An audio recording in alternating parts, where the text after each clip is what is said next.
urush bilan, qon to'kish bilan, bir-birini o'ldirish bilan bu urushni tugatib bo'lmaydi. Qancha sinash mumkin mana bunaqa aytaylik noma'qul yo'lni. Qancha sinash, shu hisobidan qancha odamlarni aytaylik xonavayron qilish, qanchasini yo'q qilish, hayotini barbod qilishga olib kelishi mumkin, lekin buni yechimi hali beri yo'q. Yangi avlod chiqibdi maydonga. Shular ham endi qirilib ketyapti. Nima degani bu? Xudo bizlarni hammamiz baxtli bo'lishga yaratgan.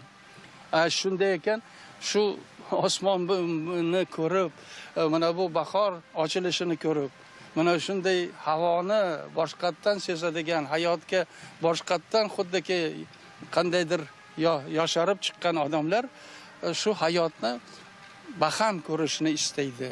Shu hayotdan qandaydir lazzatini juda bo'lmasa bir daqiqa bo'lsa ham shuni ko'rishni istaydi. Odam, inson shu uchun yaratilgan.